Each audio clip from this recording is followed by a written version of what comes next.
வணக்கம். இந்த ஓவியத்தை பாருங்கள், ரொம்ப அழகாக இருந்தது. இது கையால் வரையப்பட்டது. இதில் என்ன இருக்கிறத நீங்கள் நல்லா கவனித்து பாருங்கள். அது என்ன ஓவியம் அப்படின்னு உங்கள் மனசில் படுதான்னு கொஞ்சம் யோசித்து பாருங்கள். நானே ஒரு 5 நிமிஷம் யோசித்து பார்த்து அது திகைச்சு போயிட்டேன். ஆனால் கண்டுபிடிக்கவே முடியலை. கண்டுபிடிச்சிட்டேன் ஓரளவு, ஒரு 5 நிமிஷம் ஆகுச்சு. ஒரு குளம் மாதிரி இருக்குது.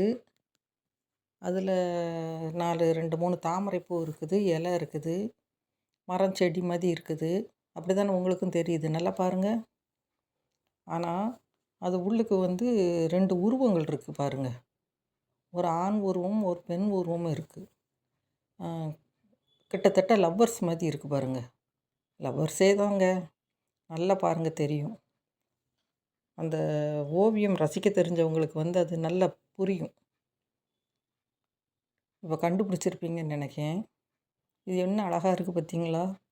இப்படியெல்லாம் வரையணுன்னா எவ்வளோ ஒரு புத்திசாலித்தனம் வேணும் பாருங்கள். இந்த ஓவியம் வரைகிறதுக்கு எப்படி 1 ஹவர் ஆகியிருக்கும். ரொம்ப அழகாக இருந்தது. காதலை எப்படி வேணாலும் வெளிப்படுத்தலாம் அப்படிங்கிறது இந்த ஓவியரோட திறமைன்னு நினைக்கிறேன். ரொம்ப பிடிச்சிருந்தது. உங்களுக்கும் பிடிச்சிருந்துன்னா அதை லைக் பண்ணுங்கள், சப்ஸ்கிரைப் பண்ணுங்கள். ஓகே.